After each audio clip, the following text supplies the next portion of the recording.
How does one process heartbreak? नहीं पूरी manual है बहुत डीपली एक्सपीरियंस किया है। वो बंदे ने आपको छोड़ भी दिया, बंदी ने आपको छोड़ भी दिया और जाते जाते आपका अस्तित्व भी ले गई। फिर आपने अपने आप को बदल दिया। आप ये नहीं करो कि वो छोड़ के चले गई तो आपने भी अपने आप को छोड़ दिया। क्यों? Love yourself, know your value. How does a man find the courage to keep going when things are just not working out? You're a failure the day you enjoy being a victim.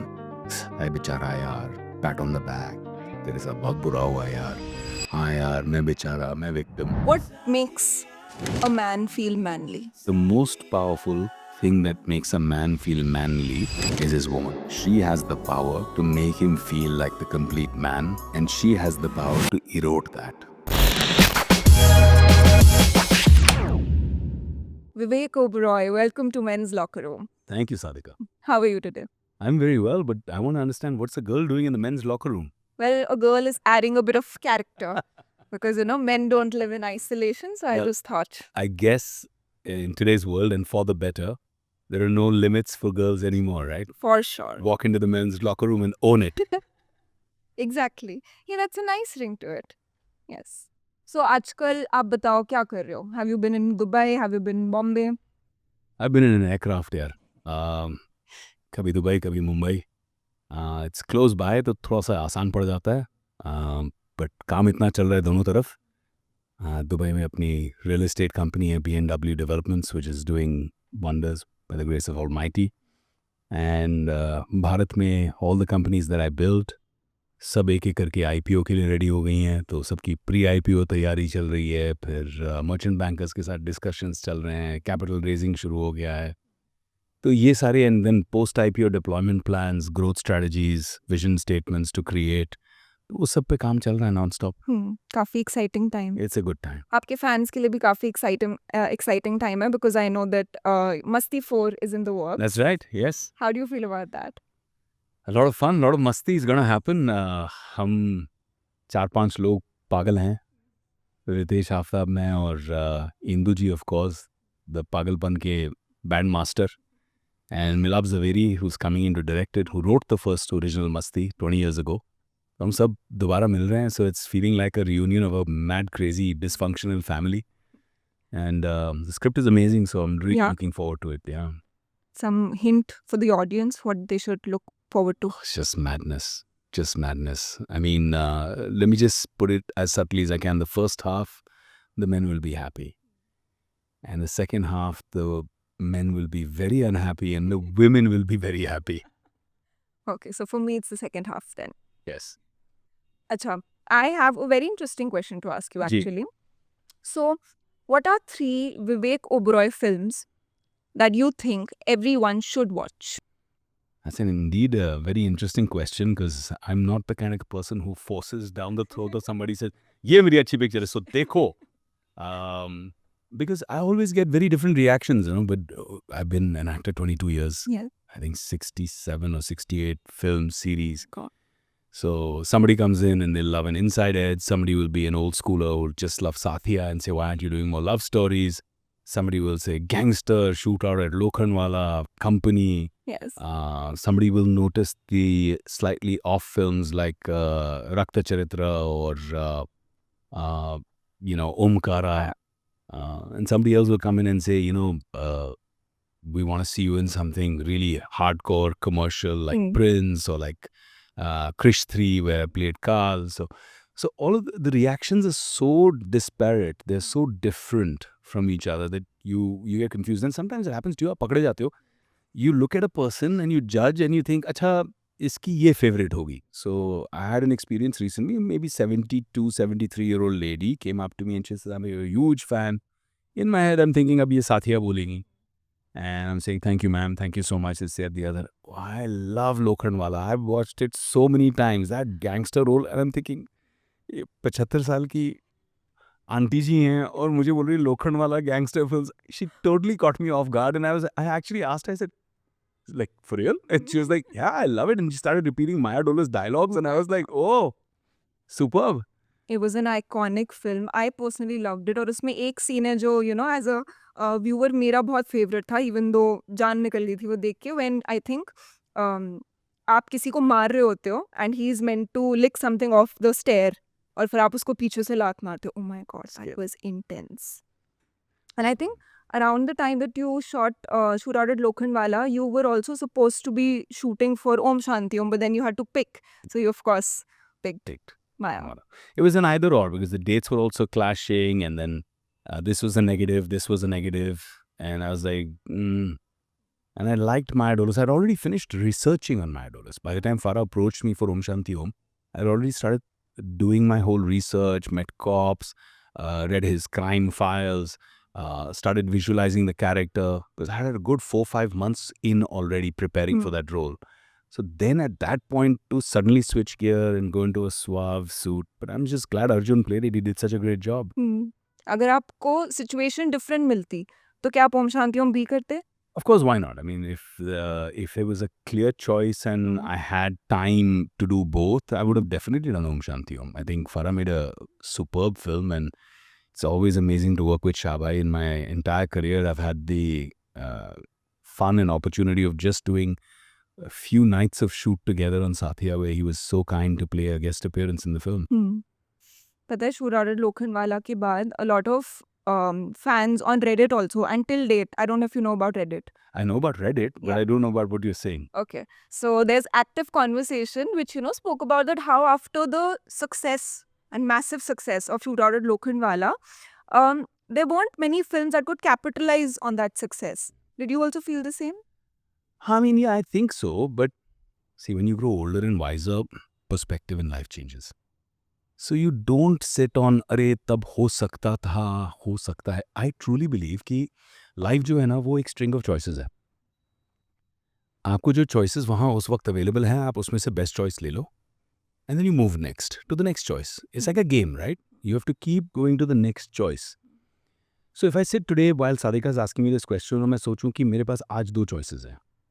एक कि यार तब जो हुआ मेरे साथ गलत हुआ, मुझे मैंने हिट डिलीवर की, सारे अवार्ड फंक्शंस पे आप गणपत के ऊपर डांस कर रहे थे, और आपको अवार्ड्स मिल रहे थे, और फैन फॉलोइंग ने बहुत सपोर्ट दिया, लेकिन आपको शायद 17-18 महीने काम नहीं मिला, आप घर पे बैठे रहे कि मुझे कोई काम क्यों नहीं दे रहा है, सो वो सिचुएशन के बारे में आज आपके पास दो चॉइसेस हैं कि आप बैठ के उसको याद कर सकते हो और उसको रिग्रेट कर सकते हो, या उसमें आप गुस्सा कर सकते हो. यू कुड बी अपसेट कि यार ये तो मेरे साथ गलत हुआ है. या आप आज ये चॉइस कर सकते हो कि यार वो तो पास्ट है, पीछे तो नहीं जा सकता, उसको चेंज नहीं कर सकता, नेक्स्ट क्या है, आगे क्या कर रहा हूँ. आई थिंक जो दूसरी चॉइस है वो ज़्यादा एम्पावरिंग है. And man I keep saying this to people. I said कि people can take your power away, but they can never take your strength away. Strength is inbuilt. Only you can kill your strength. And how do you kill your strength? आप अपने आप को एक victim mindset में डाल देते हो. अरे मेरे साथ गलत हुआ, हाँ ठीक है भाई, बहुत लोगों के साथ गलत हुआ, तो क्या है. When I was in my darkest phase in life, I was so upset and depressed professionally, personally, तबाही. मतलब वो 1970s और 80s की वो चूड़ियाँ तोड़ने वाला सीन, राइट. बट उसमें like all mama's boys, I went and sat down, माँ के गोद में सर रखा, बहुत रोया.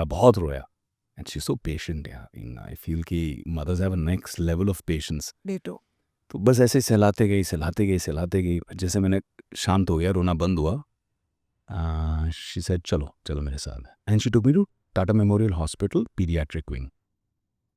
And I entered, and उस दिन सादिका मेरी लाइफ चेंज हो गई.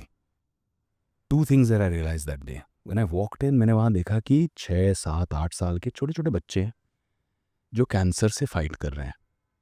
किसी के बाल गिर गए हैं कीमोथेरेपी करके, किसी की आंखें लाल हैं, हेल्पलेस पेरेंट्स पीछे खड़े हैं, किसी के पास पैसा है, किसी के पास पैसा भी नहीं है, बट हेल्पलेसनेस दोनों में है कि मैं अपने बच्चे को बचा पाऊँगा कि नहीं बचा पाऊँगा.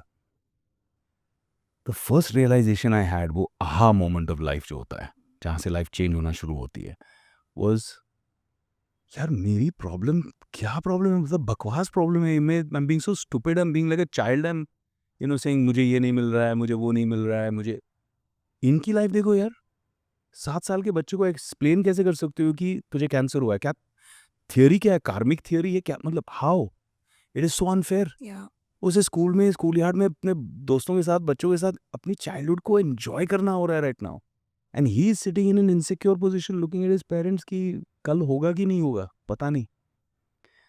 दैट्स व्हेन आई रियलाइज़ मेरी प्रॉब्लम्स लाइफ में बहुत छोटी हैं। आपके करियर में आपको लगा कि कोई ऐसी फ़िल्म या कोई ऐसा मोड़ जो एक ब्लेसिंग की तरह आपकी लाइफ में आया? हर फ़िल्म एक ब्लेसिंग है। आप जब हंग्री एक्टर हो और आपको या तो अपने आप को शाइन करने का मौका मिल रहा है, आपको अपने लिए एक प्लेटफ़ॉर्म क्रिएट करने का मौका मिल रहा है, अपने फैन्स से रूबरू होने का मौका मिल रहा है, या आपको किश्त भरने की ज़रूरत है, पैसे की ज़रूरत है, ऊपर वाले ने टैलेंट दिया, आपने जाके परफ़ॉर्म किया, आपको पैसे मिल गए। भले ही दिल दिल में आपको पता चल रहा है कि ये फ़िल्म अच्छी नहीं है, मुझे नहीं करना है क्रिएटिवली, राइट? किसी और के लिए अच्छी हो, मेरे लिए अच्छी नहीं। या बट फिर भी वो एक ब्लेसिंग है, क्योंकि फिर आपकी किश्त भरने हैं।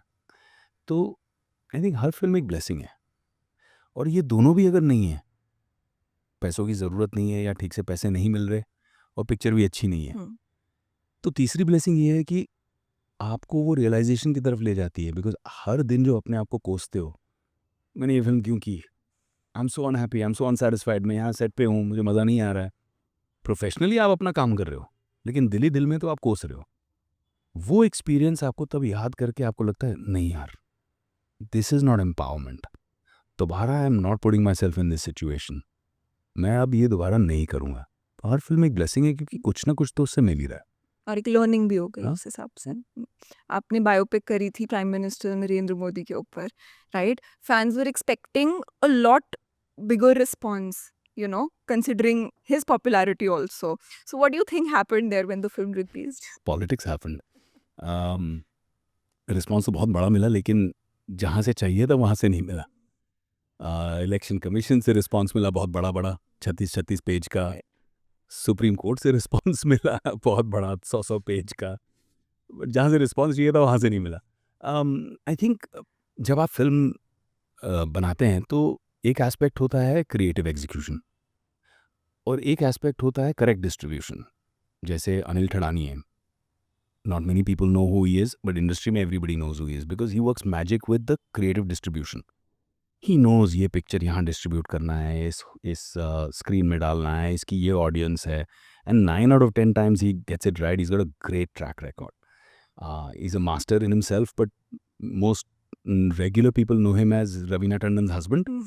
but insiders know him as the genius of film distribution. He just distributed Bhul Bhulaiya 3, That also did. against half the industry coming in Rodh Bhai's film. So he's very good. But what distribution teaches you is, let's say I have a date on which the film is supposed to come, and many films have dates, Friday के Friday lockdown के आगे के, तो उनकी अपनी deal set हो गई हैं, और आप बोलते हो भाई मैं फरवरी में आ रहा हूँ। बट फरवरी में आपको एन मौके पे थर्सडे के दिन नोटिस आ जाता है कि आप फ्राइडे को रिलीज़ नहीं कर सकते। अब फरवरी में आपके पास 2000 2500 स्क्रीन्स हैं। अब आपका वो डेट गया। जब तक आपको रिलीज़ करने की परमिशन मिलती है, तब आप उन रेल डब्बों में घुस चुके हो जहाँ पे ऑलरेडी सारे लोग बैठे हैं कि भाई ये फ्राइडे तो मेरी ये पिक्चर है, ये पिक्चर है, तो 6 महीने पहले ही कमिटमेंट आ चुकी थी। तो 2500 स्क्रीन से बचते-बचते आपके पास क्या बचे? 500-600 screen. With the best of distribution, with the best of capability, picture अच्छी हो बुरी हो अलग बात है, at least you get to showcase that film. So you lose on the distribution aspect whenever something complicated like this happens. And I'm feeling very bad for Kangana and Emergency, because I know how passionately she's made it. Picture अच्छी है बुरी है वो जिस दिन release होगी पता चलेगा, but वो उसने बहुत passionately बनाई है. And she's going through a similar situation. She had the perfect pitch, she had the perfect release date, she had all the planning. अब अटक गई पिक्चर, क्या करेंगे? Now she has to jump in when she gets the clarity, and if it's a crowded time, अगर वो बहुत crowded window है, तो same thing will happen where she'll get lesser screens or lesser cinemas than probably the film deserves, Yeah. right?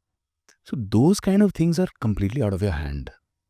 I feel that if a film gets the chance, if it gets the right platform, and you're able to reach the right amount of people, अच्छी हो बुरी हो, कम से कम उनको देख के decision लेने का मौका मौका तो मिलता है। मिले।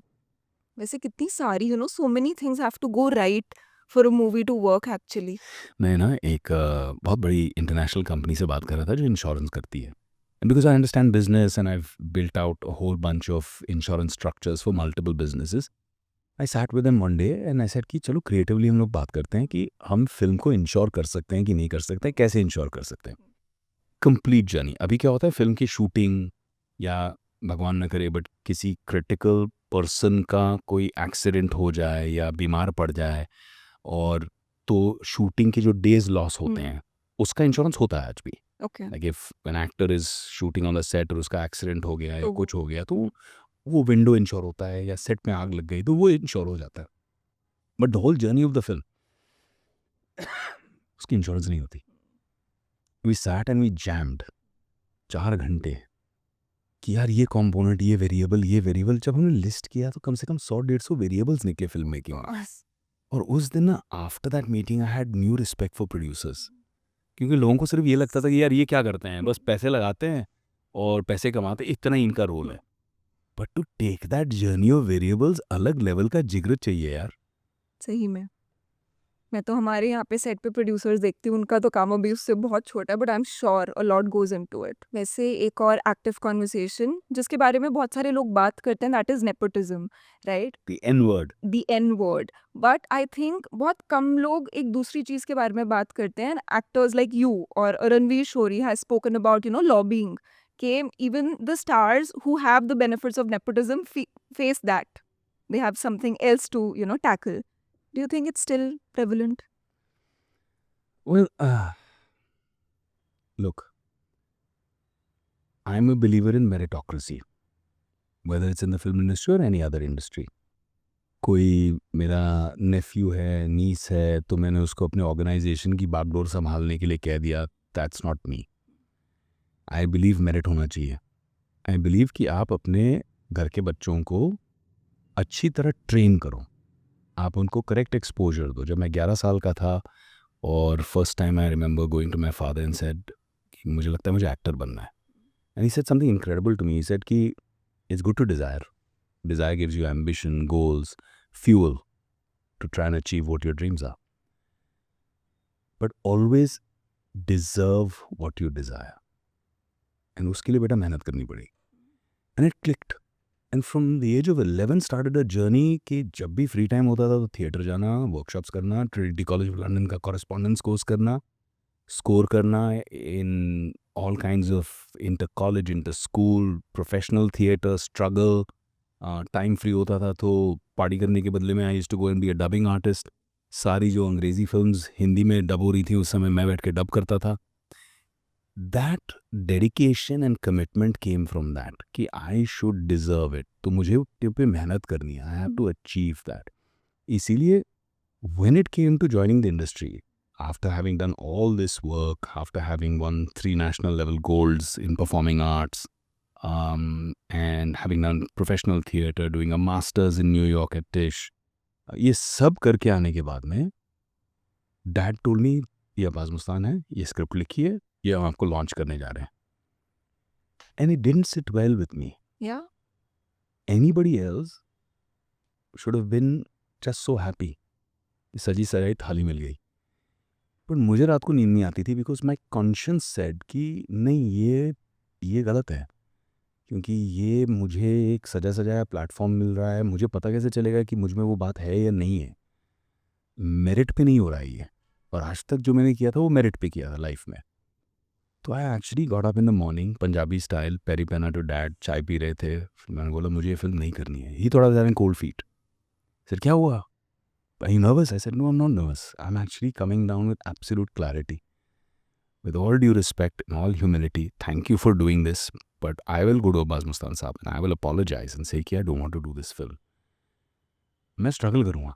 तो डैड ने बोला पागल हो गया तू, 30 साल मैंने एक प्लेटफॉर्म बनाया है, तुझे स्ट्रगल करने की क्या ज़रूरत है? I said, no, मैं करूँगा struggle, and I will not embarrass you. मैं आपका नाम नहीं यूज़ करूँगा। So I dropped my last name as Vivekanand. I struggled. 18-19 months in the industry, I struggled. I went to every single film office, line में खड़ा रहा, बाकी strugglers के साथ बहुत जैमिंग की, बहुत उनके स्ट्रगल्स को भी समझा, लोगों की रियल लाइफ क्या होती है, कितने पेन से आते हैं वो भी समझा, सिंपैथी एम्पैथी दोनों हुई। और ये भी सीखा कि भारत में एक चीज़ सबसे ज़्यादा मिलती है और वो भी एब्सोल्युटली मुफ्त, वो है एडवाइस। एडवाइस। हाँ, तो वो दुनिया भर ने मेरे को एडवाइस दी, अरे तुम एक्टर नहीं बन सकते यार। तो अच्छा, ऑडिशन नहीं किया, सर्टिफिकेट्स नहीं देखे, कोई मतलब बैकग्राउंड नहीं देखा, बस थोपड़ा देख के बोल दिया तुम नहीं बन सकते, तुम्हें वो बात गुस्सा नहीं नहीं है। आता होगा उसको बढ़ने? गुस्सा आता था, गुस्सा पीता था और उसको अपनी स्ट्रेंथ में कन्वर्ट करता था। गुस्सा बहुत पावरफुल चीज़ है, वो एक एनर्जी है, उसको चैनल करना चाहिए, उसको ऐसे एक्सपेंड नहीं करना चाहिए। बीवी ऐसे गुस्से में डांट देती है तो एक एनर्जी एक्सपेंड हो जाती है, बट वही चीज़ अगर वो चैनल करे बाप रे, तो you channeled that energy and you stuck through it. And at one point you got your break. Somebody said भाई राम गोपाल वर्मा फिल्म बना रहे हैं, कंपनी आप पहुंच गए, अपनी पूरी सर्टिफिकेट क्लीन शेव करके अच्छे बाल वाल बना के आप चकाचक लग के पहुंच गए, पता चला वो तो स्लम के ऊपर पिक्चर बना है, गैंगस्टर के ऊपर है, आप तो कंप्लीट एंटी कास्टिंग लग रहे हो। हाँ। और फोटोज़ भी जो आपने दिखाई वो सारे अमेरिका में शूट किए हुए पोर्टफोलियो शॉट्स हैं जहाँ पे आप मतलब अपना ब्यूटीफुल Clean boy aesthetic. और न वही कहा कि तुम बहुत ज़्यादा पॉलिश्ड हो, विदेश से पढ़ के आए हो, तुम तो ये कैरेक्टर कर ही नहीं सकते, ये तो मतलब ग्रास रूट्स का है, अंडर बेली ऑफ मुंबई का ये हार्डकोर गैंगस्टर है। फिर मैं कहा ये तो ऐसे ही फेल हो गया मामला। Then I told him sir मुझे एक मौका, जो टिपिकल स्ट्रगलर की भाषा होती है, एक मौका, मुझे एक मौका दे दीजिए, मुझे एक बार मिल लो आप। जैसे तैसे उन्होंने कहा ठीक है 3 weeks from now I am coming back to Bombay, I am travelling, तब मिल लेना। तो मैंने जाके बाहर उधर सेक्रेटरी से लिखवाया कि 3 हफ्ते बाद भाई मेरे को एक डेट दे देना फला दिन को।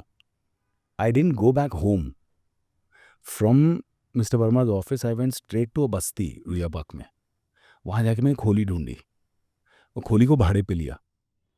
मैं अब तो यहीं रहूँगा, नाले बह रहे हैं बाहर, जूहू में बाप का बंगला है, बेटा जा रहा है बस्ती में। तो जाके वहाँ रहा 3 हफ्ते, उधर लाइफ एक्सपीरियंस की, मतलब वो इनकॉग्निटो स्टाइल में वो जो छोटे टेप रिकॉर्डर्स होते थे जो आपको उस टाइम पे जर्नलिस्ट क्वेश्चंस पूछते थे डैड को, तो मैंने वो वाले ख़रीदा, उसके अंदर छोटा सा टेप डाला, कैसेट डाला, जेब में छुपाया और लोगों से सिर्फ बात करता था और घंटों उनकी आवाज़ सुनता था कि बोलते कैसे हैं। क्योंकि फिल्मों में वो अंडरवर्ल्ड की भाषा होती थी, वो रंगीला टाइप की, जो गेटी गैलेक्सी के बाहर ब्लैक ही है ना, मैं आ रहा है, मैं जा रहा है, मैं बोल रहा है, पर नॉर्मल लोग ऐसे बात ही नहीं करते थे। हाँ। तो फ्लेवर ऑथेंटिसिटी अलग थी, उनके वर्ड्स बहुत कलरफुल थे। तो वो मैंने पकड़ा, खाना कैसे खाते हैं, बीड़ी कैसे फूकते हैं, बात कैसे करते हैं, एटीट्यूड क्या है। और वहाँ पे जो कपड़े सूख रहे थे, मुझे याद है कि उसमें से एक सेट, एक जोड़ी कपड़े, एक ब्लैक कलर की ट्राउज़र थी और एक ब्राउन चेकर्ड शर्ट थी, मैंने वो खरीदी उस आदमी से। वो पागल हो गया देख के, बोलता है यार तुमको मैं बता रहा हूँ कौन सी दुकान में मिलती है, तुम आ जाके खरीद लो। नहीं मुझे ये पुरानी वाली खरीदनी है। उसको लगा कि ये क्रैक हो गया आदमी। नहीं मैंने उससे वो खरीदी और जब मौका आया उस दिन मैं पहुंचा राम गोपाल वर्मा के ऑफिस। मैंने कहा देखो ये ऑडिशन करेंगे नहीं करेंगे, फिर मैं मिलूंगा, if he has not seeing me, हाँ he has to see me as the character. मैंने कहा बेस्ट ये है कि आज की मीटिंग को ऑडिशन में कन्वर्ट कर देते हैं। अब वो मिल रहे थे मुझे बस 5 मिनट, हाँ चलो मिलो, नहीं पहले भी बोला तुमको ना, नो गेट आउट, उसी के लिए बुला रहे थे। मैं पहुंच गया तैयार होके एज चंदू नागरे। और मैंने क्या किया, इन 3 हफ्तों में एक स्ट्रगलिंग फोटोग्राफर को पकड़ा, उसको बोला यार थोड़े फोटोज खींच ले मेरे अच्छे से, तो उसने भी अच्छे से फ़ोटोज़ खींच लिए। तो day in the life of Chandu के पूरा इतना मोटा bunch of photographs as the character in the world, वो मैंने खींच लिए, लेके आया पूरे। पहले तो वहाँ वॉचमैन ने ही रोक लिया, लगा जा रहे हो क्या, मैंने कहा यस, इसको तो कन्विंस कर दिया। फिर एज आई वॉज एंटरिंग ना, वो 2-वे मिरर नहीं होता, वो glass, dark glass, tinted glass, उसमें फेस देखा, बोला फेस तो चकाचक लग रहा है अभी भी। तो मैंने उसको वो फ़ोटोज़ थमाए और उनके फ्लावर पॉट के अंदर की मिट्टी निकाली ऐसे उंगलियों से और फेस पे लगा रहा था। ये देख रहा था मुझे कि पागल हो गया ये आदमी, फेस पे मिट्टी लगा रहा है राम गोपाल वर्मा के ऑफिस में जाने से पहले, वॉचमैन बेचारा। Then I took the photographs again, I walked in, उन्होंने बोला भेज दो, तो उसने भेज दिया। पता नहीं कैसे कैसे लोगों को बुला रहे हैं। मुंह में बीड़ी चाली, जलाई, पफ लिया, ऊपर वाले का नाम लिया, अंदर से धक धक धक धक धक धक कर रहा था दिल। I said boss this is make और ब्रेक, क्योंकि 18 महीने से ऊपर स्ट्रगल हो चुकी थी तब तक। और पूरे एटीट्यूड में टुक अ ब्रेथ, दरवाजे को लात मारी, स्वैग के साथ एंटर किया, कुर्सी खींची, कुर्सी पे बैठा, दोनों टांगे कोल्हापुरी चप्पल के साथ टेबल के ऊपर ऐसे रख के, और ऐसे देख के टशन पूरा, आंखों में आंखें डाल के ऐसे ही यही कर रहा हूँ मैं। तो रामगोपाल वर्मा मुझे देख रहे कि कौन आ गया है मेरे ऑफिस में। उस जमाने गैंगस्टर भी बहुत होते थे, डबल भी बहुत होता था, एग्जैक्टली। तो लगे रियल तो नहीं आ गया कोई। और वो बंच ऑफ फोटोज थे, तो मैंने ऐसे ही टेबल पे फेंके फोटोज, में बोला थोड़ा क्या दिखता है, फोटो देख फोटो। वो फोटो देखने लग गए, फोटो देखे फिर मुझे देखे, फिर फोटो देखे फिर मुझे देखे, फिर ड्रॉ खोला और उसमें मेरे पुराने वो जो न्यूयॉर्क के ऐसे वाले फोटोज थे वो सारे देखे। बोले ये ट्रांसफॉर्मेशन कैसे हमारे साथ नहीं है। Then he got up and he said कि very impressive and I think you are the right choice for the film. अब मुझे पता नहीं है कि मेरे साथ ये गेम खेल तो नहीं रहे हैं, टेस्ट तो नहीं कर रहे हैं मुझे, तो मैं अपना कैरेक्टर नहीं छोड़ रहा हूँ, अपना एटीट्यूड में। वो बोलते जा रहे हैं, मैं इधर उधर देख रहा हूँ, बीड़ी फूक रहा हूँ। फाइनली उन्होंने आवाज़ ऊंची की और बोला can you please put out that damn bidi, my whole office is stinking and can you listen to me, can you come out of character? Then I came out of character. Yes sir, sorry sir. He said you are doing my film. Then he took me to meet my dad, which I didn't know. He said come with me. मुझे पता नहीं था, because after he said he is hiring me, then I said sir मैं एक चीज़ बताऊँ। तो उन्होंने बोला क्या, कोई प्रॉब्लम है? मैंने कोई प्रॉब्लम नहीं है, बस बस सुरेश जी का बेटा हूँ। तो उन्होंने कहा then why didn't you tell me? मैं नहीं, मैं मेरिट पे काम करना चाह रहा था। वो ले गए मुझे डैड के पास, और डैड सैटरडे संडे का दिन था, डैड घर पे थे, गार्डनिंग कर रहे थे, और सडनली रामू जी अंदर आए और पीछे बेटा आया जिसको 3 हफ्ते से गायब था, कौन से स्लम में जाके रह रहा था कुछ पता नहीं है, और ऐसे दिख के आया है, बीड़ी की कालिक लगी है सब जगह, स्मेल आ रही है।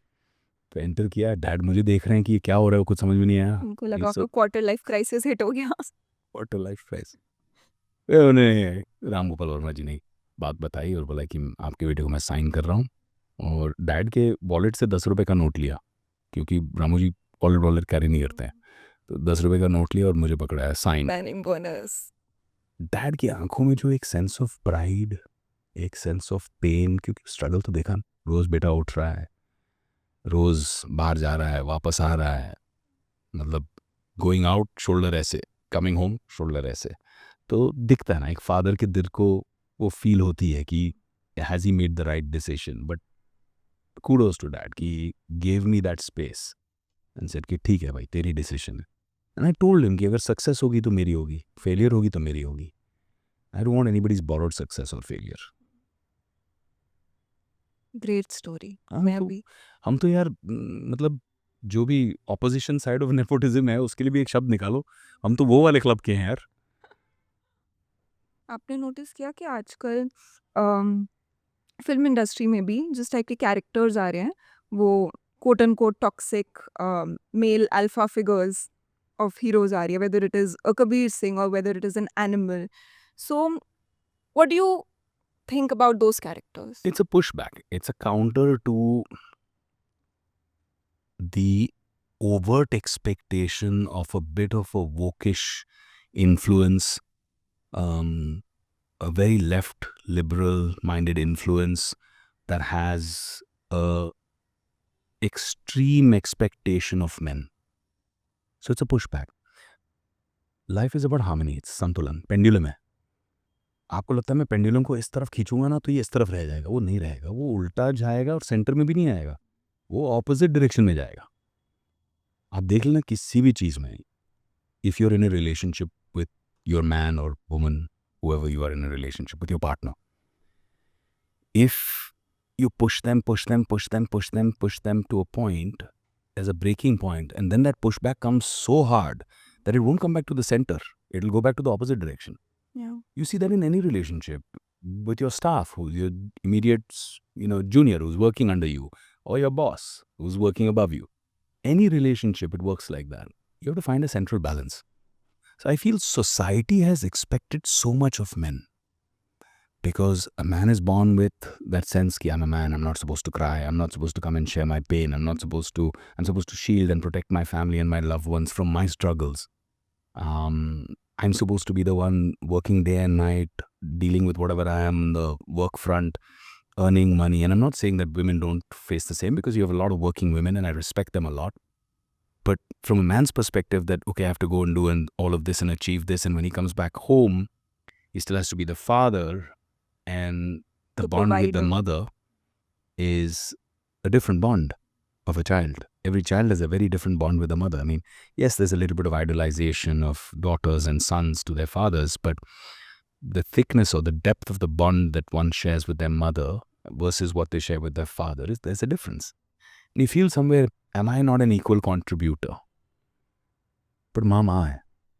आप फिल्म इंडस्ट्री में देख लो, 1000 गाने निकलेंगे माँ के ऊपर.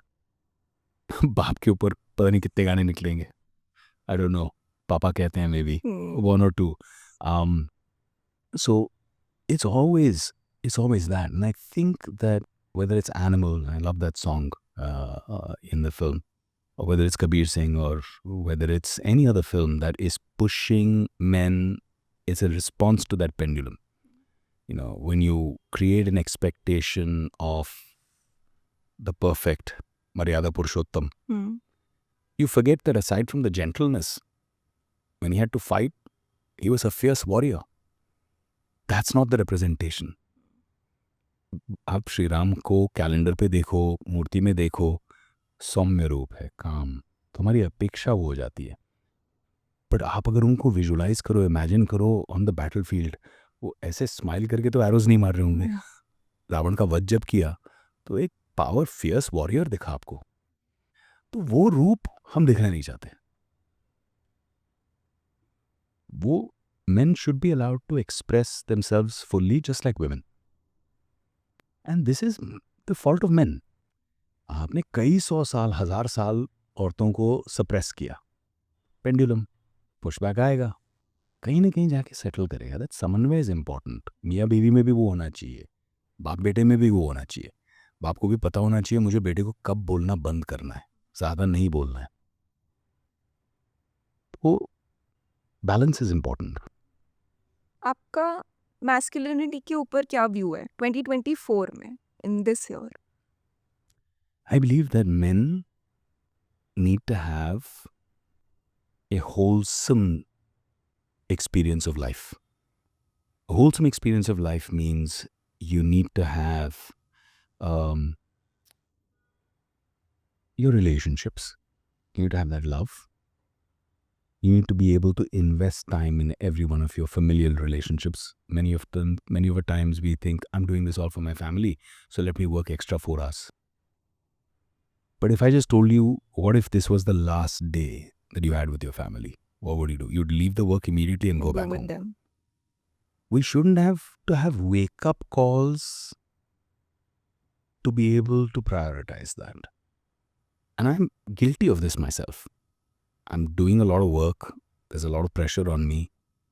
And I've promised my son that I'm going to come back home and play TT with you. I've promised my daughter we'll go swimming. I've promised my wife we'll have a nice romantic dinner together. And suddenly those promises start to die. I believe that success, wealth, power, whatever you want to call it, net result is it allows you to buy time for yourself. But I don't have to do this myself anymore. I can afford for people to do this for me, so I can free up time to enjoy this success I've built.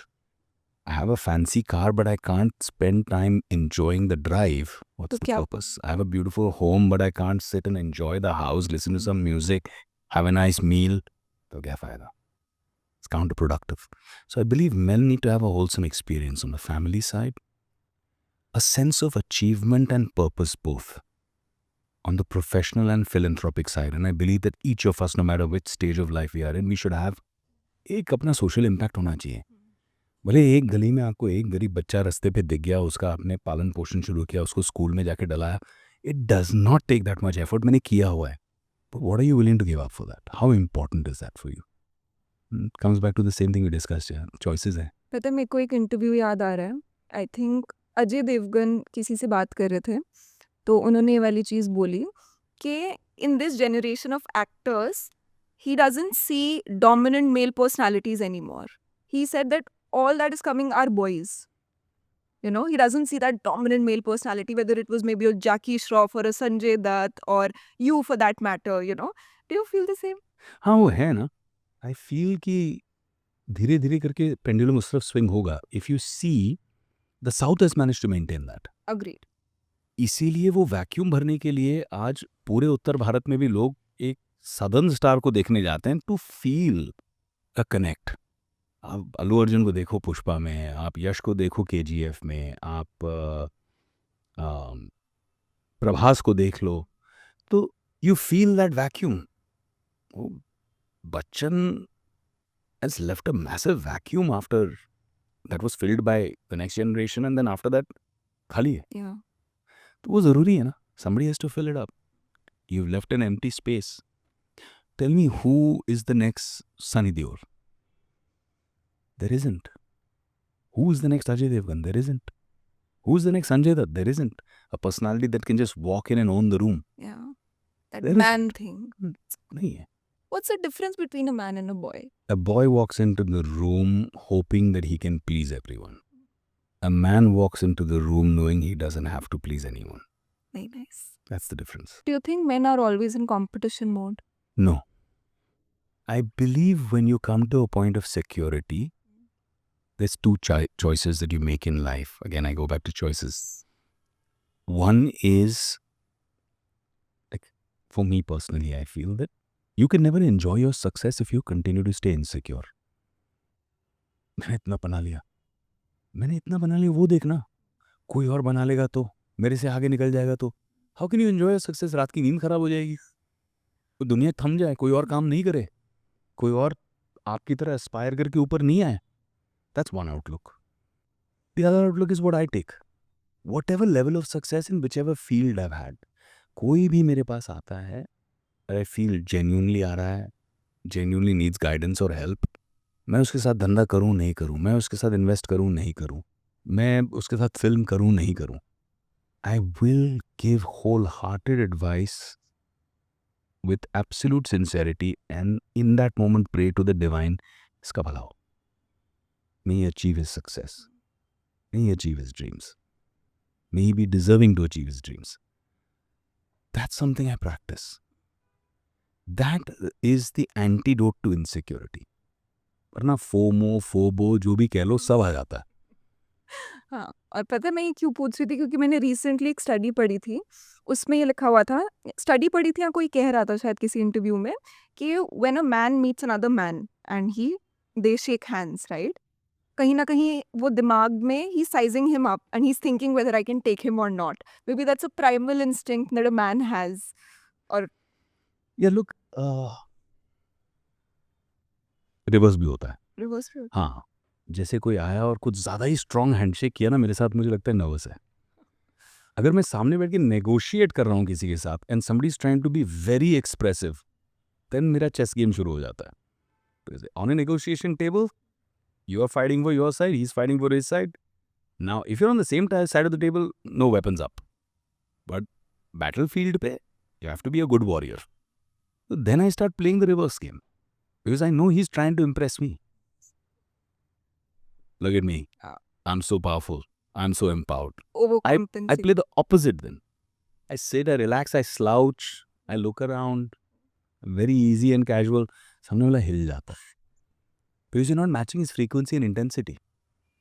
So, the funniest thing is that if you go to the history of the handshake, in the West, people did handshakes because there was so much distrust कि उतने हाथ में weapon तो नहीं है. That's why you shook a hand, to show कि मेरा हाथ खाली है. वो सामने वाला भी दिखाता था मेरा हाथ खाली है. And then you shook hands with each other. That's how it started. Oh, I didn't know. Yeah, that's how it started. फिर उसके कई वेरिएशन आए. Western And similarly ऐसे जब cheers करते हैं. थूक के भी करते थे. Disgusting personal hygiene. हाँ, cheers का भी वही फंडा है. Cheers का भी You're वही supposed to hit it hard ताकि एक दूसरे की वाइन, एक दूसरे के बियर, एक दूसरे के क्लासेस में जाए कि अगर आपने जहर डाला तो आप भी मरोगे. हाँ. वैसे tell me one thing.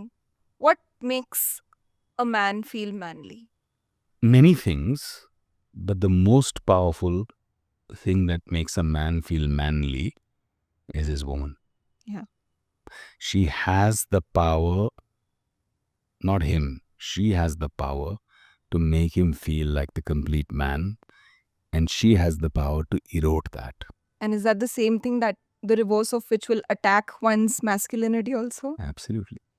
And it's the same thing between a man and a woman. See, you wear a really nice outfit, and maybe you're in a relationship for 5 years. I know I'm madly in love with my wife for 14 years. And 10 people say, "Oh, I love your outfit, looking so good." It's a nice validation. But when your man either says it or is just, she catches you in the mirror just staring at how beautiful she's looking, and that happens to me all the time. Priyanka will be doing her makeup and I'll just be admiring her, and suddenly she'll see my reflection in the mirror that I've been, staring at her, catching a glimpse. And that feeling of love, that feeling of acknowledgement makes a woman truly feel womanly. To be desired by the one you love, that's important. To be respected by the one you respect, that's important. You're a romantic. Absolute diehard. How has your definition of romance changed? Like when you were a boy to a young man to now? I've moved from grand gestures to little ones. Okay. When you're younger, you always think of the biggest gesture you can do. So when I proposed to Priyanka, for example, I surprised her. She had gone to Florence for shopping for her trousseau. And I landed up without telling her, and I was saying, "Oh," because we first met in Florence. I said, "I'm so sorry, I'm not there, missing you," or made up a whole drama. She also said, "Try and come now." I said, "I'll try and come, but shoot, woot, ye possible nahi hai." She's there. And brother helped me a lot. I landed up in Florence, set the whole stage, did this whole prep. She came back from shopping home. She saw a beautiful dress hanging there, jewelry that I'd got made for her, shoes that I'd bought for her, everything lying there. And I wrote a note, I still remember it said, "Meet me on the bridge across forever," which was the Santa Trinita Bridge of Florence, where we first met. That was the first place we met. And I wrote that note, and she saw that. She saw my handwriting, and she was so confused that, what the hell is going on? So she wore the outfit, she dressed up, she took this note, she walked down, and then there was suddenly a quartet, four musicians starting to play the strings. Oh. And she was like, "Oh my God." And she steps out of the hotel, and there's a wagon, a horse-drawn carriage, the open-air carriage. So she sits in the carriage, and her brother's still taking pictures and videos, and all those pictures and videos, she's just laughing her head off, saying, "What a mad guy this fiancé of mine is." She sits there, she sits in the carriage, she goes, she comes onto the bridge, because in our little courtship, because we met 4th of July, I knew the very day I met her that this is the girl I want to spend the rest of my life with. How does a man know she's the one? You just know. From a guy who was meeting her to fulfill an obligation to his mom so that she doesn't bother him and set him up, and was just totally ready to say no, I became the guy who said, "I can't live the rest of my life without this girl. I have to be here." And it happened to me in one evening. One walk, one bridge, one conversation, one life. So coming back to that, she was constantly teasing me. I was saying, "So we're getting married." She says, "Are we?" So I was like, "What do you mean? Wedding card chap rahe hain, yaar, kya bol rahi ho?" She said, "You haven't proposed. You haven't gone down on your knee." So she was giving me all that attitude. So this is what I did. And then she landed up on the bridge. This was weeks before our marriage, maybe a month before our marriage. She landed up on the bridge, and I was standing there in a proper tuxedo with a ring, had written a poem that I recited to her, and there were little girls throwing flowers. So I did the full film, full drama, right, proper. And she walked, she was overwhelmed. And then we spent the whole evening in that carriage, just going around Florence. And it was the most memorable experience. So I think that's a grand gesture. Yeah. You can't do that again and again. You can't keep doing grand gestures, maybe once in a while, but you can't keep doing grand gestures. The little ones. The day after 14 years now, the day I know that she's having a bad day, she's worried about something, she's heard some bad news, somebody's health in the family is not doing well. To be there, to make that little cup of coffee in the morning yourself. There is staff, you can do it, but you make it yourself, go sit by, wake her up with a kiss, with a hug. Here's your coffee. How are you feeling? Are you okay? In the madness of your life, to take that time out to check on her, to see if she's doing all right. That, to me, the little gestures, is the expression of love. Is that your love language? That's my love language. Acts of service. Acts of love. Service should be without any expectations. I expect my wife to love me back even when I'm a complete jackass. Do you say sorry first in the fight? Who says sorry first? There's no concept of first. Come on. No matter what happens, I'm the one who always says sorry. There's no concept of first. There's a कि concept मैंने of पहले always. sorry बोला फिर उसने sorry बोला ना. The power is very clear in the equation. No, she's incredible. So, you know, a lot of young boys वो हमारा चैनल देखते हैं और उनके लिए एक चीज़ जो काफ़ी डिफ़िकल्ट हो जाती है हैंडल करना वो होता है heart break. So, you know, as a man, do you have tips for those young boys out there कि how does one process heartbreak? Tips नहीं, पूरी मैनुअल है. बहुत डीपली एक्सपीरियंस किया है और एक अजीब सी जर्नी होती है जिसमें मैं ये कह सकता हूँ कि वो गलतियाँ मत करो जो हम करके उस गली से गुजर चुके हैं. तो एक प्रोसेस रहता है टिपिकल. हार्ट ब्रेक हुआ, पहले गुस्सा आया क्योंकि एक रिजेक्शन फील हुआ, एक बिट्रेयल फील हुआ.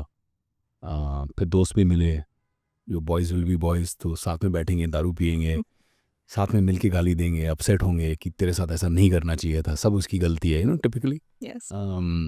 Story like that. एंड फिर आप रिवर्स चले जाओगे कि अब मेरे को कोई सीरियस रिलेशनशिप ही नहीं करनी, अब तो मेरे को जस्ट पार्टी करना है. I want to go and date every girl that comes in my way. बस I don't want to be in any serious relationship. The hell, this hurt so much कि I don't want to Never give my again. Heart to anybody else ever again. फिर वो reverse journey भी चले जाते हो आप. And then it slowly starts to make you somebody else. मतलब वो बंदे ने आपको छोड़ भी दिया, बंदी ने आपको छोड़ भी दिया और आप जाते जाते आपका अस्तित्व भी ले गई. आपने अपने आप को बदल दिया. ये क्या लॉजिक है? आप अपने आप को क्यों बदल रहे हो? She has rejected you, not you. You have not rejected you. You work on yourself. You improve yourself. We tend to create an emotional reaction. Of course, catharsis zaruri hai. If you're feeling pain, you need to express pain. And there's many ways to express pain. But this typical journey, which I think Bollywood is also partly to blame for that, of lashing out and then going out on rebounds and dating Aggressive. and dating a whole bunch of girls and having a bunch of meaningless relationships because a meaningful one didn't. If you realize you made the mistake, you did something that was wrong, fix that. It's teaching you for your next relationship to make it last forever. If it wasn't your mistake, you were just innocent in it and got used or got abused or got betrayed in the process, I think the better way to react to it is to realize that you need to protect yourself. Don't give so much of you until you realize that the person is worthy and deserving. So that's the differentiator that needs to be made. पर हम वो सब process भूल जाते हैं, सिर्फ emotional reaction में चले जाते हैं. And sometimes my emotional reaction lasted, I don't know, 4, 5, 6 years. Really? Yeah. I found it very difficult till I met Priyanka. And I realized that the whole thing, God was giving me an opportunity to meet the girl who would come in and really be my equal, my partner, my soulmate, and build this beautiful life that we have together, through thick and thin, through difficulties, through trials, tribulations, and success and glory. And I was going in with such a negative mindset. I was thinking, I don't want to get into it. I want to be single for the rest of my life. मुझे शादी नहीं करनी. I forgot who I really was. I was that guy who was devotedly in love. And I changed myself. For what? I was punishing me only. That doesn't make any sense. So I tell young people now, especially young boys who are watching this, react, yeah, of course, you're human. You will react. But don't let that experience change who the essence of you is. Don't become negative about the emotion because you invested the emotion in the wrong person. Yeah. Don't be bitter in life. Don't. Wait, you've been happily married, right? Hmm. So tell me something. Is marriage important? Very. Yeah. Yeah. I believe marriage is a practice in so many things. It's a practice in how to work in a team. Well, मैंने कह दिया तो हो गया, नहीं चलेगा. Marriage is practice on in trust. Marriage is a practice in compassion, a practice in respect. Because even though you're familiar, you're taking each other for granted, you have to feel that inner respect for somebody. You will not disrespect your partner, and you will not allow anybody else to disrespect your partner. So it teaches you a lot of things, and above all, it's a practice in staying committed. You chose. You decided to build trust, build a life together. You stay committed on that path. So it teaches you so many things along the way. बहुत ज़बरदस्त institution है, मजाक नहीं है marriage. And if you have kids तो फिर next level है. Because now they are absorbing पूरी एनर्जी जो आप फील कर रहे हो वो बच्चे फील कर रहे हैं, अब्जॉर्ब कर रहे हैं. आप दोनों के डायनामिक्स बच्चे देख रहे हैं, उनके मन में ब्लूप्रिंट छप रही है, वो शेप हो रहा है. रिलेशनशिप डायनामिक्स की ब्लूप्रिंट छप रही है.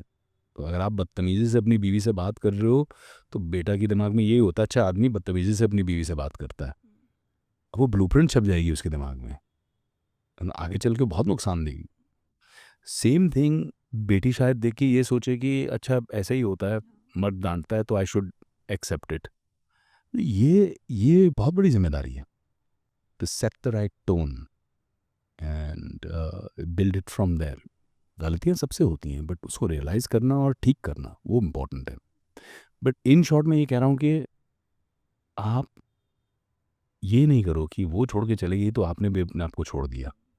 क्यों? Love yourself, know your value. आपका ये वाला माइंडसेट है कि marriage is commitment, but there's another school of thought going on around these days, which is about having an open marriage. होगा, डेमोक्रेसी है भाई. Do you understand that ideology? नहीं यार, नहीं ना. नहीं. बिकॉज आप बोलो कि मुझे ये एक ओपन एक्सक्लूसिविटी है. अरे मतलब क्या है इसका? या तो एक्सक्लूसिव है या नहीं है. ओपन एक्सक्लूसिविटी की क्या मतलब है? I don't understand that. मेरे शायद टिपिकल पंजू बॉय कल्चरली मुझे सेट नहीं होता. I am not as liberal, maybe, I don't know. किताबें बहुत पढ़ी हैं लेकिन अभी तक दिमाग बहुत देसी है.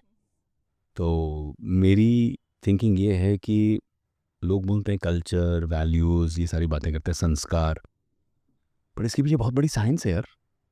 मतलब हज़ारों साल की ग्रैंड मदर्स विजडम जो जनरेशनली चलते आ रही, तो कोई तो रीज़न होगा. कुछ प्रथाएं गलत हैं, ठीक है, सब कुछ गलत है ये थोड़ी नहीं. There is value in that wisdom ना. तो कोई रीज़न होगा ना कि कहा कि भाई एक्सक्लूसिव होना चाहिए. मुझे तो ऐसे ही फील होता है कि एक्सक्लूसिव होना चाहिए. एंड मेरी जो कमिटमेंट है प्रियंका के साथ में वो थोड़ी अलग है. 14 साल में every morning I wake up, I see her and I feel love. And every once in a while I ask myself the question. I said, among all the women in the universe, would I still choose her? If I could choose anybody in the universe?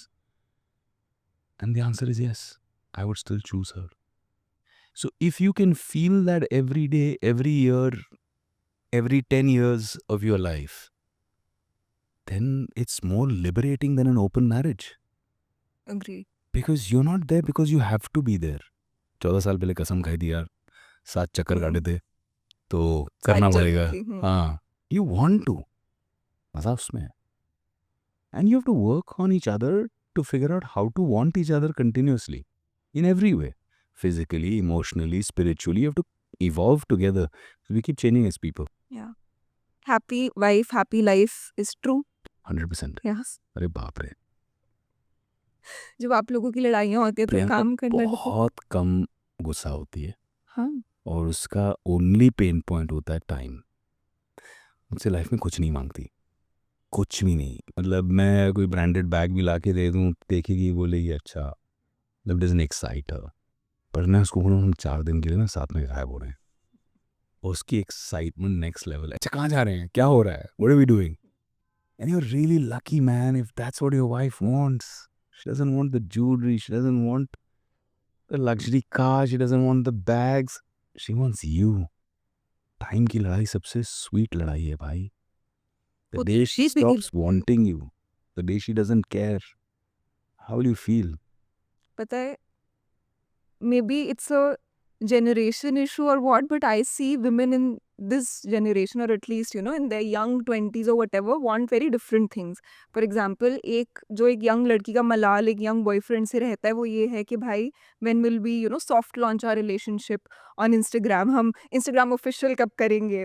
And I'm always stumbling कि मैं किस side के ऊपर believe करूँ या ज़्यादा ध्यान दूँ कि is it wise to announce your love to the world, or should you sort of wait? Validation में कोई बुराई नहीं है, बट अगर वैलिडेशन इतना बड़ा फैक्टर है तो कुछ गड़बड़ है. मैं प्रियंका का पति हूँ, वो मेरी वाइफ है, ये एक सर्टिफिकेट पे लिखा, हम दोनों ने साइन किया है, बट मैं दुनिया को ये नहीं कहता ना ये मेरी वाइफ, ये सर्टिफिकेट देखो. मतलब मैं कहीं पार्टी पे गया, just imagine the scene, I said hi Vivek, this is my wife Priyanka, ये हमारी सर्टिफिकेट है, लोग हंसेंगे. ये जो इंस्टाग्राम वैलिडेशन है ना, ये यही है. सर्टिफिकेट देखो, सर्टिफिकेट देखो, it's coming from an insecurity. Insecurity क्या? Everybody should know that we are in a relationship, everybody should know that, so that he is not cheating, he doesn't have another girlfriend, he is not chatting up somebody else. अगर relationship का base ही trust नहीं है तो doomed for failure है. गड़बड़ है. Instagram पे रिलेशनशिप डिक्लेयर किया, इंस्टाग्राम पे डिवोर्स भी हो गया. ट्रू. वैसे जब आप यंग थे आपको कभी वाली चीज फील हुई, the need to sort of talk about it? Out of expressing my joy, I'm an expressive person, but not a sense of trophy, not a sense of अरे सब लोग देख लो, हाँ ये अपन की डाव है, वो वाला हिसाब नहीं. Out of the joy, यार भाई यार, I'm so happy, I'm in love, and this is the relationship, and standing up for your woman or speaking well about her, that's a different story. Yeah. But not having to prove a point or वो वाला scene नहीं. अब इस phase में अपनी life के जिसमें आप हो, do you have certain fears or insecurities that get to you? I think I've gone past a lot. The only fear that I have now, which I don't know how to work on, but I still do, is the fear of losing loved ones.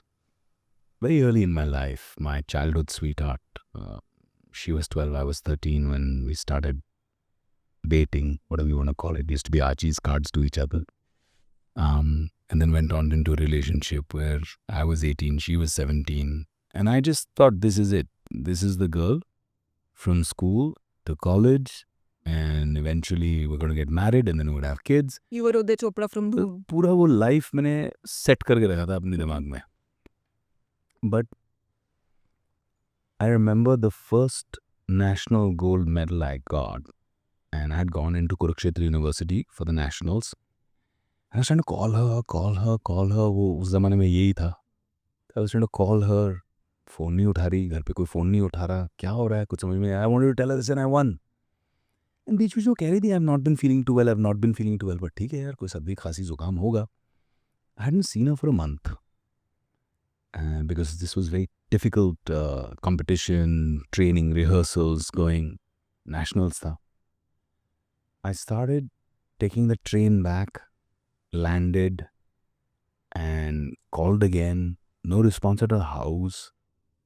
Then I called her cousin, and then her cousin said, "You don't know." Says, "What?" "She's in hospital." I said, "What?" And I rushed to the hospital, and 5-6 years of a relationship, this girl of my dreams, we suddenly find out she has acute lymphoblastic leukemia. She's in the final stage. And it was a shocker to me.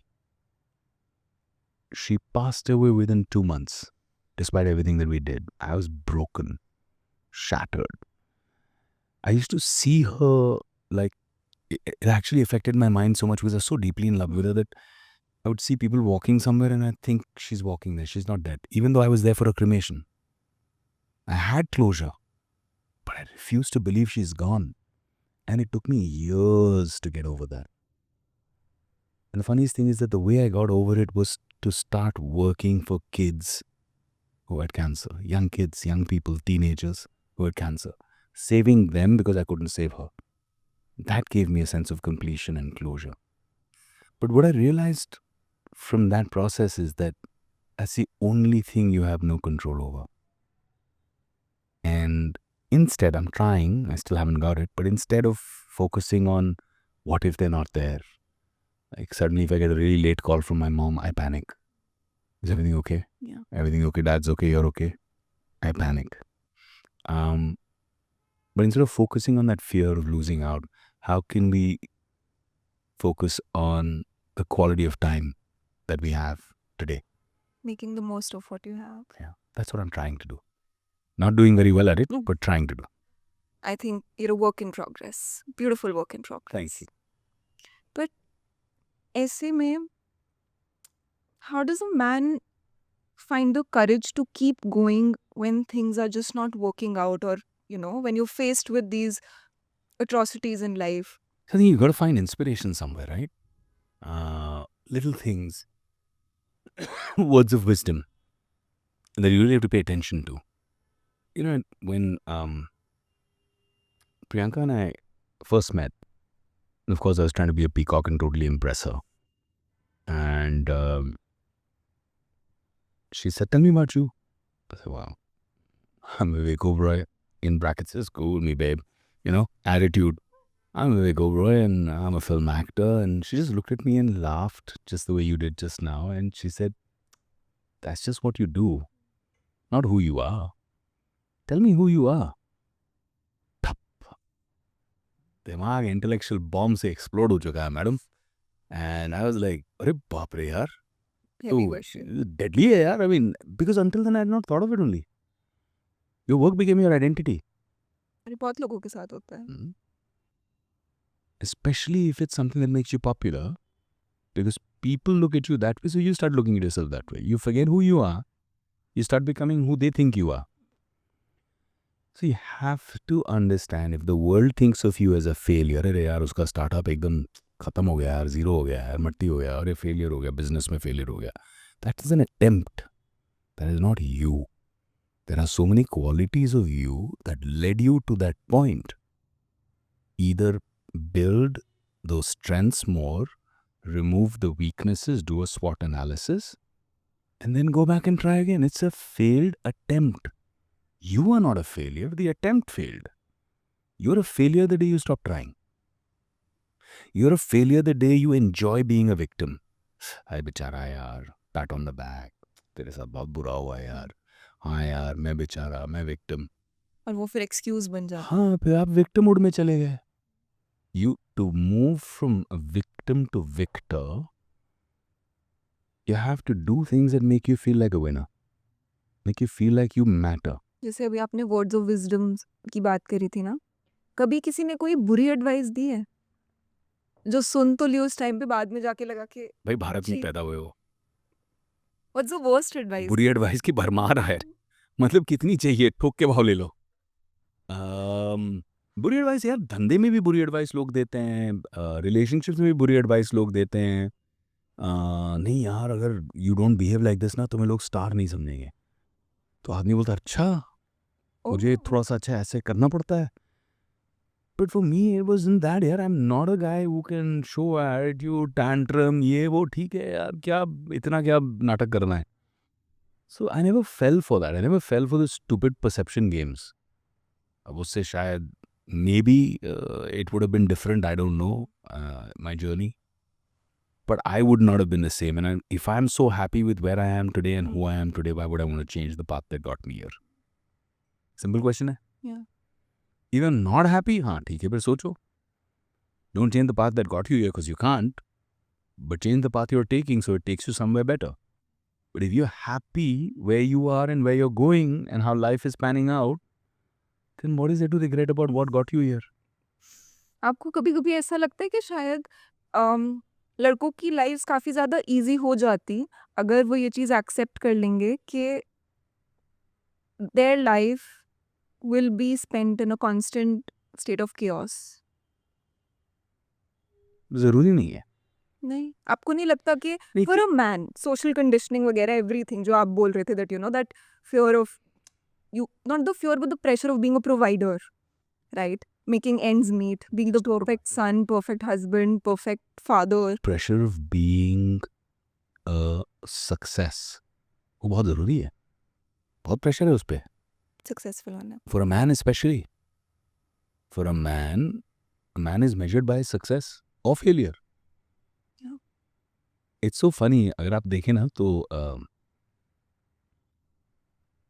Ferrari का एक campaign marketing campaign के बारे में मैं study कर रहा था कि लोग फरारी क्यों खरीदते हैं, इतनी डिज़ायरेबल क्यों है। तो इज़ इट बिकॉज बहुत महंगी गाड़ी है एंड इट शोज़ कि आदमी अमीर है? Hmm. ना, क्योंकि उससे महंगी तो बड़े बड़े ट्रेलर्स हैं, फैंसी ट्रांसपोर्ट के ट्रक्स हैं, वो भी महंगे हैं, लेकिन वो ट्रक ड्राइवर को देख के तो लड़की नहीं बोलती oh wow what a beautiful truck, ऐसे तो नहीं बोलती है। व्हाट अ ब्यूटीफुल फरारी बोलती है, मुझे फरारी में बैठना है, Hmm. फरारी वाले के साथ अफेयर करना है, रिलेशनशिप करना है।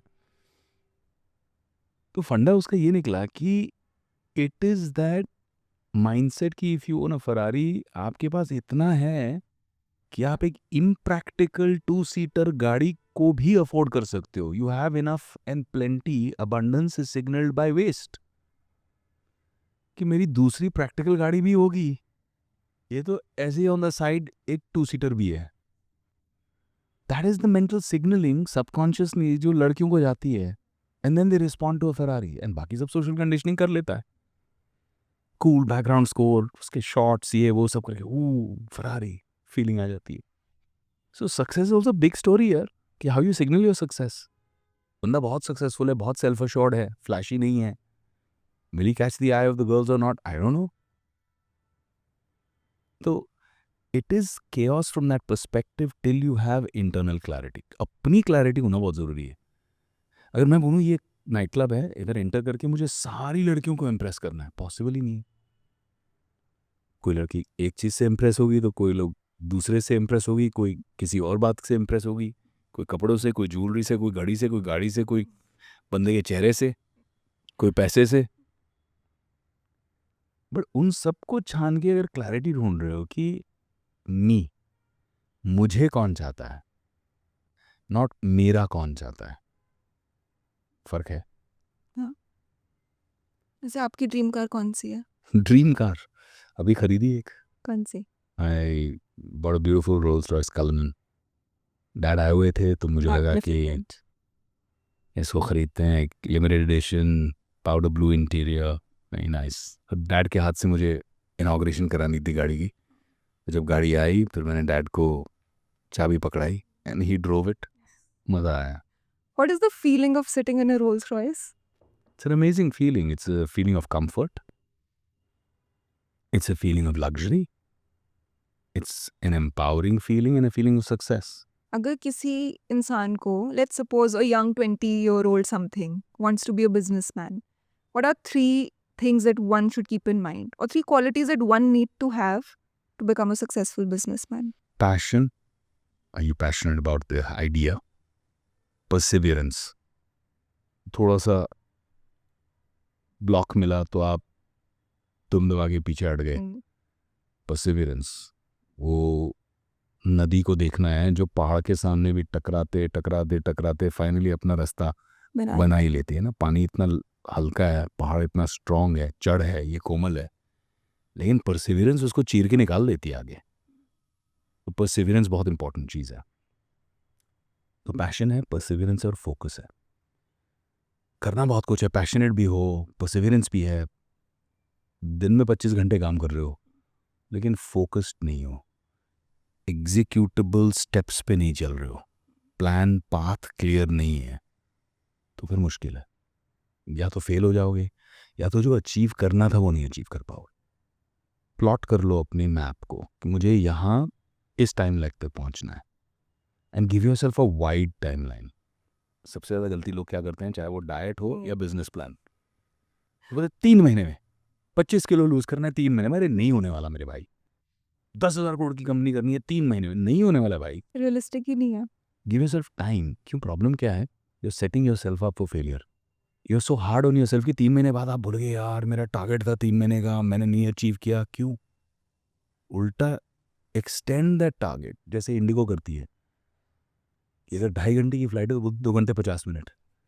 जब 2.5 घंटे में लैंड करते हो तो बोलते हैं वाह वाह, हम 20 मिनट पहले पहुंच गए। I am happy they do that, because when I fly Indigo I feel really happy. It makes me feel a sense of early arrival. कह रहे मेरे पास 20 मिनट मैंने कमा लिए। It's a good feeling. Expectation setting अच्छी करते हो। बहुत ज़रूरी है। आपका बहुत बूमिंग रियल एस्टेट बिजनेस भी है यूएई में। So let's talk about that. पहले तो why did you pick UAE? UAE की खासियत यह है कि भारतीयों को बहुत प्यार करते हैं, बहुत इज्जत देते हैं। जब आप बुर्ज खलीफा के सामने खड़े होते हो, 15 अगस्त को अपना झंडा लहराता है, हैप्पी इंडिपेंडेंस डे चलता है। It almost feels like it's an extension of India. हम मजाक मजाक में कहते हैं कि Dubai is the best city in India. But बहुत प्यार, बहुत इज्जत। आपको कल्चरली, स्पिरिचुअली, रिलीजियसली, फाइनेंशियली अपने आप को एक्सप्रेस करने के लिए कोई रुकावट नहीं। आप घर में मंदिर रख लो, हम माता की चौकी रखते हैं क्योंकि माता में बहुत विश्वास करते हैं। हज़ारों लोग आते हैं, हम मंदिर जाते हैं, हम दिवाली में पटाखे फोड़ते हैं, होली में रंगों के साथ खेलते हैं। कोई आपको परेशान नहीं करता। That's a really important aspect, to be able to preserve your identity.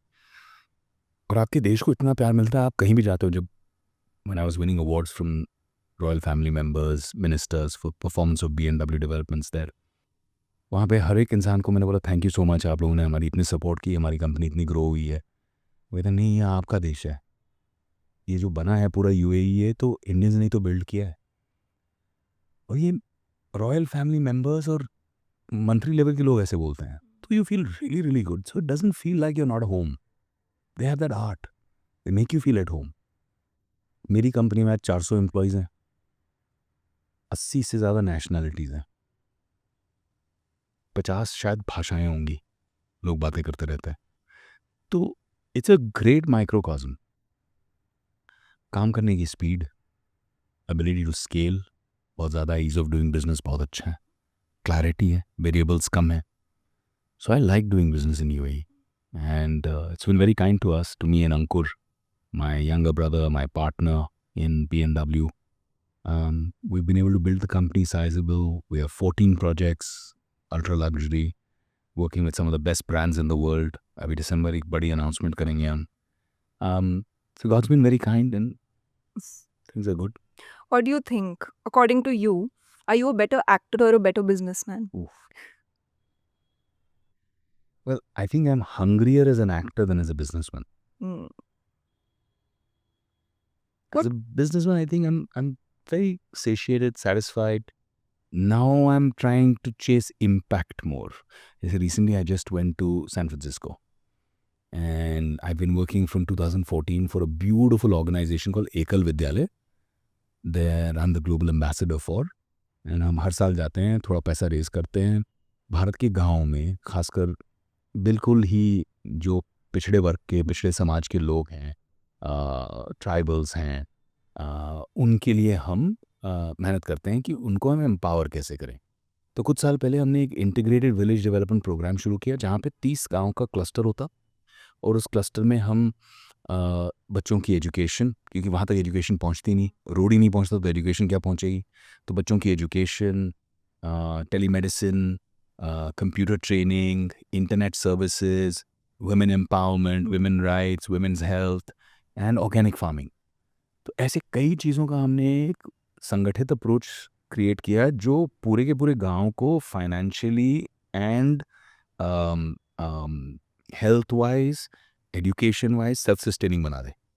वो प्रोग्राम बहुत अच्छा चल गया, बिकॉज वो एक 30 गांव के क्लस्टर से हम 15,000 लोगों को इम्पैक्ट क्रिएट करते हैं।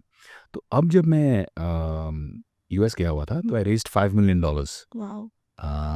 For this integrated village development programme.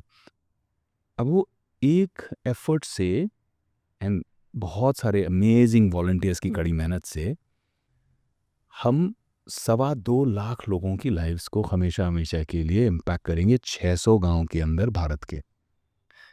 है बहुत छोटा, क्योंकि भारत में 6-6.5 लाख गांव हैं। 600 से शुरुआत की है। But even that is something. हाँ, ये जो किया ना, इसमें जो एक सेंस ऑफ इम्पैक्ट आ रहा है, again leads to purpose. As you grow older I think you want more impact and purpose, because personal satisfaction है, इसके आगे तो सिर्फ ग्रीड है।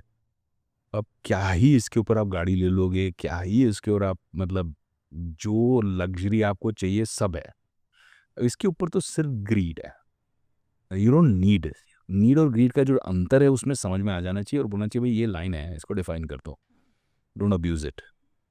After that it should be impact. और लग्जरी से मेरे को याद आया diamonds. सॉलिटारियो। Yes. So, okay, what is the difference between the normal diamonds, the real diamonds, and lab grown diamonds? Okay, so पहले तो दोनों ही रियल है। Okay. Let me put it this way, you and your husband had a baby, normal delivery, इसको कहते हैं natural diamonds. Natural delivery, natural diamond. You and your husband couldn't have a natural delivery, तो आपने अपने genetic mix को एक test tube में डाला और वहाँ से आपकी बेबी की बर्थ हुई, IVF type. IVF, correct? वो है lab grown diamonds. Mummy papa same है, DNA सेम है। So you know the process, right? You take a speck of a natural diamond, diamond dust जैसे रहता है, उसको आप रखते हो, उसको आप एक इंक्यूबेटर स्टाइल एनवायरनमेंट के अंदर रखते हो, जिसको हम रिएक्टर कहते हैं। उस रिएक्टर के अंदर एक फोकस्ड एरिया पे, उस स्पेक के ऊपर 20% of the heat of the sun, सूर्य कितना गर्म होगा, उसको वहाँ पे कॉन्सेंट्रेट किया जाता है इन अ सैनिटाइज्ड एंड वैक्यूम एनवायरनमेंट। और कार्बन जो एटमॉस्फेरिक कार्बन है वेपर के अंदर, तो वो कार्बन वेपर का आप धीरे धीरे करके डेपोजिशन करते हो उसके ऊपर। जो प्रोसेस धरती के नीचे हजारों साल में, दसों हजारों साल में होता है, tens of thousands of years, वो प्रोसेस 22 दिन में हो जाता है, Expedite हो जाता है. एक्सपर्टाइज होता है। But process is same, DNA is same, diamond is same. So women should be just as happy when they receive a lab grown diamond bracelet or a ring. Happier, because एक trick समझा देता हूँ, pricing में फर्क 5 से 10 गुने का है। तो अगर आप 1 कैरेट की एक्सपेक्टेशन कर रहे थे तो कर लो 5 carat. That's a good idea. Lab grown, According to you, what's the best gift to give your partner? Love and respect, And material? Solitary diamond. I should have seen that one coming. And before we end this podcast with you, you've given us a very nice different perspective. You've given the young boys out there a different perspective, right? But उनकी जो एक struggle हमेशा ही रहती है वो है how to impress on the first date. So before we part ways, would you be kind enough to share some first date tips with the young boys out there? Tips तो बहुत हैं, how to impress on a first date. But क्या होता है कि अगर हम इसकी पर्सपेक्टिव स्ट्रैटेजी वाली ले ना, कि अच्छा यार ये तो जैसे बिजनेस मीटिंग के लोग हम करते हैं कि इसको क्रैक करना है। बिजनेस मीटिंग का क्या रहता है, एक लिमिटेड टाइम विंडो है, आप 1 घंटे मिलोगे, आप डील करोगे, क्लाइंट बड़ा खुश हुआ, उसने आपको चेक दिया, आपका ये सेलिब्रेट, पैसे आ गए, कंपनी निकल गई। Limited engagement, multiple clients. जब फर्स्ट डेट पे जा रहे हो, आई एम होपिंग कि नियत ये है कि this first date converts into a serious relationship, converts into a long term relationship. अगर ये सच्चाई है तो ये जो स्ट्रैटेजीज हम प्लान करते हैं ना, मैंने भी बहुत की हैं लाइफ में, और कुछ सक्सेस भी हुई, कुछ फेल भी हुई हैं, ग्लोरियसली फेल हुई हैं। But the minute you start strategising too much, you start masking the truth, मुखौटे आ जाते हैं, सच्चा चेहरा चला जाता है, तो उसमें डिसअपॉइंटमेंट्स बहुत होती हैं दोनों तरफ। अगर हम कंप्लीटली मास्कलेस हैं तो एटलीस्ट इतना तो पता चल जाए कि बनने वाली कि नहीं बनने वाली है। आज हम कितने दिन उसको मास्क को पुट अप करेंगे, कहीं ना कहीं तो वो मास्क गिरेगा, बिल्कुल। एग्जॉस्शन हो जाएगी, नहीं तो थक जाएगा आदमी। कितने दिन वही कैरेक्टर, वही role, best boyfriend in the universe वाला कितना कर लेगा। It's better to be real, and then if somebody still picks you with all your flaws, then that relationship is a great chance of success. वरना बहुत मेहनत है भाई, आपने फर्स्ट डेट में इतना इम्प्रेस कर दिया किसी को, बाद में सस्टेन करना डिफिकल्ट हो जाएगा। नहीं यहाँ से पिच शुरू की तो फिर यहाँ ही मेंटेन करना पड़ेगा. You know what I loved about my wife in the first date, the first time I met her, जब मैं एक तो जा रहा हूँ ना बोलने के लिए बड़े एटीट्यूड में, राइट, माँ ने बोला है इसलिए आया हूँ, मैं तो देख के मना कर दूंगा, शाम की फ्लाइट लेके वापस, पूरे एटीट्यूड में. बट उसमें भी ना कहीं तो वो पीकॉक है ना, कहीं तो जैकेट वैकेट अच्छा सा पहन के जाएं, थोड़ा सा लुक स्मार्ट, लुक गुड यार. तो तैयारी वैयारी, जैकेट, फैंसी जूते वूते, बैठ के पूरा से एडजस्ट कर रहा हूँ अपने आप को चेयर में. अरे ना बोलना है, फिर भी ये सब पैंतरे वैंतरे चल रहे हैं.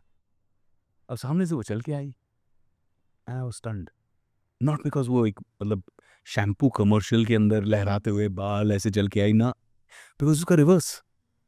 पैर में फ्लैट चप्पल थे, एक सिंपल सी लिनन पैंट्स थी, एक हल्का सा टॉप था, बाल ऐसे लूजली टाई, और वो स्टिक नहीं होती, वो वाली स्टिक पेंसिल टाइप की उसके अंदर डाली हुई, कोई फैंसी चश्मे नहीं, फेस पे कोई मेकअप नहीं, कोई ब्रांड नहीं, कुछ नहीं. Raw and real. मैं देख के शौक हो गया, मतलब भाई लड़की का कॉन्फिडेंस क्या है यार. मतलब कहीं ना कहीं यार फिल्म स्टार से तो मिलने आ रही है. अरेंज मैरिज के सेटअप में she pulled the chair herself. मैं उठा जब तक कि चेयर पुल करूं, थोड़ा सा जेंटलमैनली बिहेवियर शो ऑफ, उसने हमने चेयर पुल के आके बैठ दी, हाय. मैं तो बाप रे क्या कॉन्फिडेंस है इस लड़की का. And that comes from truth, because she was very clear, जो है ऐसा है.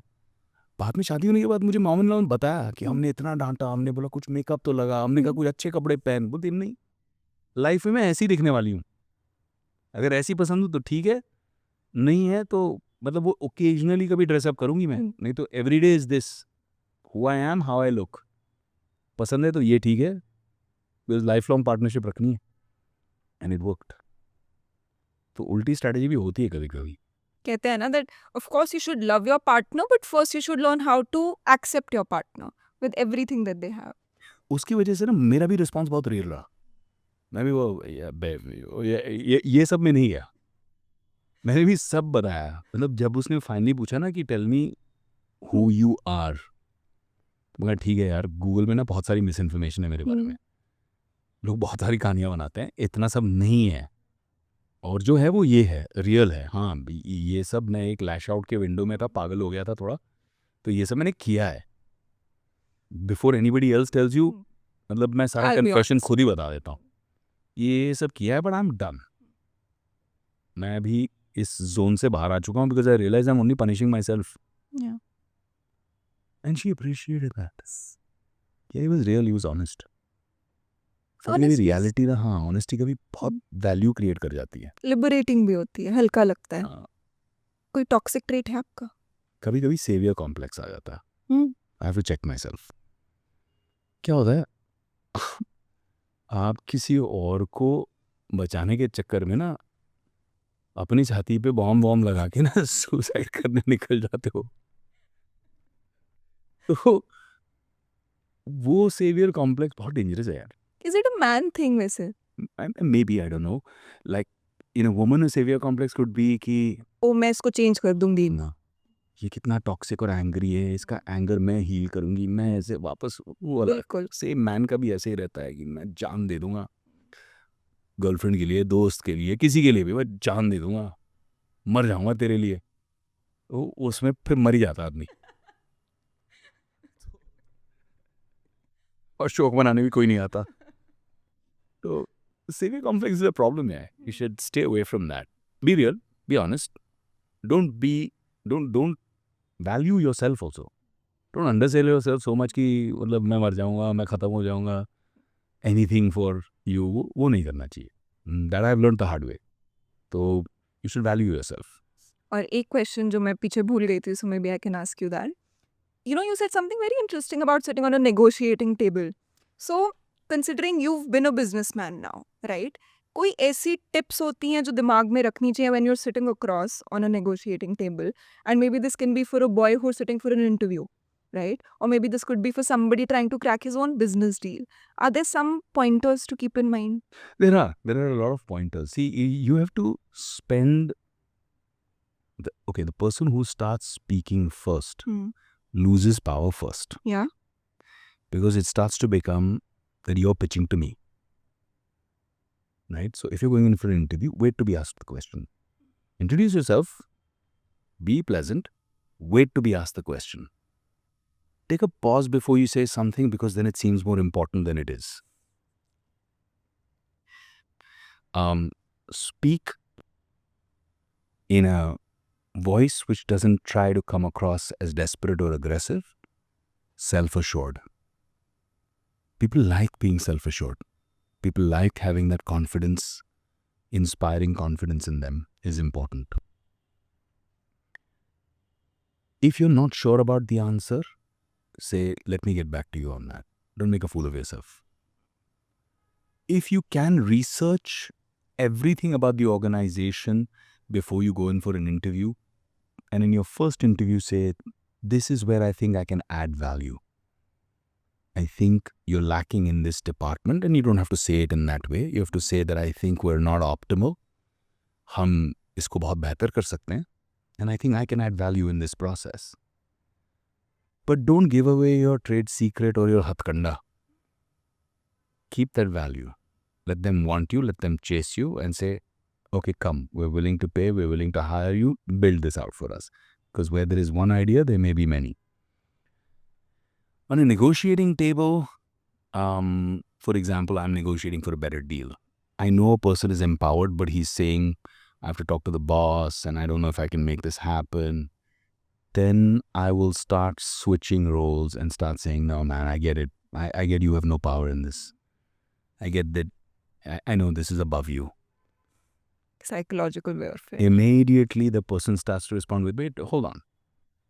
Maybe I can. Maybe, because now he wants me to think, hey, listen, wait, hold on. I'm sitting with authority here. So these are the little things that matter. But a lot of it is homework. A lot of it is knowing the organization, knowing what they've done before. Like I just did a very big deal, which we'll announce next month for BMW Developments. Very, very big organization, much bigger than my organization, much older, much more respectful, huge deal for us. But I did my research. I figured out through personal relationships, through information network कि इन्होंने last deals क्या की हैं और क्या terms पे की. And मुझे पता था कि ये मुझे उन terms पे वो deal offer नहीं करेंगे. But मैंने क्या किया, जो deal आई, मैंने कहा बट फलां को तो तुमने ये deal दी और फलां को तुमने ये deal दी, तो मेरे साथ इतना बैर क्यों? And I played it in all humility. Finally, instead of at 100% above, I was at 10% above. Cost to me was only at 10% above than 100% above. Double के बदले में, it was barely 10% what their standard deal was. Damn. So homework can make a big difference. यार वो पता ही नहीं barometer क्या है. तो क्या बोलोगे? किस हवा में negotiate करोगे? And anybody can make a fool of you then. Very interesting. As was this conversation with you, Vivek. Thank you so much. I had a great Pleasure. time talking to you. So did I. Thank you. Thank you.